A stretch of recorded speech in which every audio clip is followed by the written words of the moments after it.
लातूर जिले के उजनी भाग में अतिवृष्टि से डूबी फसलों का आज मुख्यमंत्री देवेंद्र फडणवीस ने दौरा किया।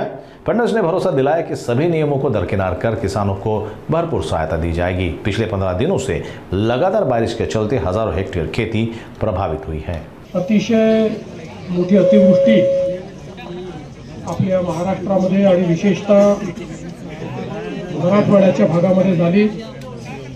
लातूर जिल्हा असेल, धाराशिव जिल्हा असेल, बीड जिल्हा असेल, या ठिकाणी अक्षरशः ढगफुटी सदृश पाऊस झाला आणि त्यामुळे विशेषतः आपल्या नद्यांना पूर आला।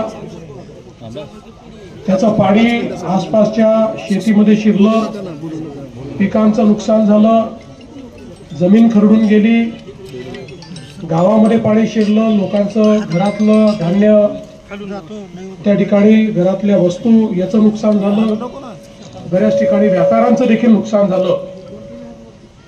आणि म्हणूनच आज या ठिकाणी मी आलो आहे। खरं म्हणजे यापूर्वी याच गावामध्ये मी 7 वर्षापूर्वी जलयुक्त शिवारचं काम बघण्याकरता आलो होतो आणि त्यावेळेस अतिशय चांगलं काम जलयुक्त शिवारचं आपण केलं होतं। त्यावेळी खरं म्हणजे आपल्याला पाणी मिळावं म्हणून आपण काम केलं होतं, पण आता पाणी इतकं अधिक झालंय की यावेळी त्याच्यामुळे मोठं नुकसान आपलं झालंय। आणि म्हणून शासन म्हणून मी आपल्याला या निमित्ताने आश्वस्त करतो की सगळे निकष बाजूला ठेवून आम्ही सर्व शेतकऱ्यांना सरसकट मदत करणार आहोत आणि जेवढी वाढीव मदत आम्हाला करता येईल ती करण्याचा आमचा प्रयत्न असेल।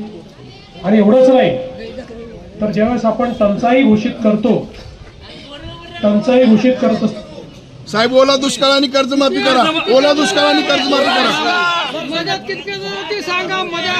टंचाई म्हणजेच दुष्काळ, ओला दुष्काळ करा, डिक्लेअर करा साहेब, ओला दुष्काळ करा। टंचाईच्या वेळी ज्या उपाययोजना आपण सगळ्या करतो याला टंचाईच समजून तशा प्रकारच्या सगळ्या उपाययोजना या ठिकाणी आम्ही लागू करणार आहोत आणि सगळी मदत आपण करणार आहोत। या ठिकाणी ज्यांच्या घरामध्ये पाणी घुसलेलं आहे, ते बाबा राजकारण करू नको, राजकारण करू नको, राजकारण नाही करायचं।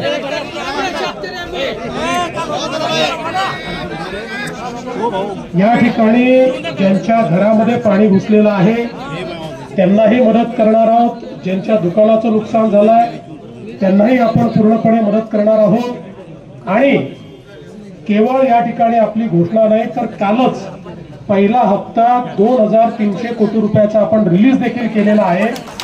आणि आता जशी नुकसानीची सगळी पाहणी आपल्यापर्यंत पोहोचेल त्यावेळी जी काही अधिकची सगळी मदत आहे ही सगळी मदत आपण करणार आहोत।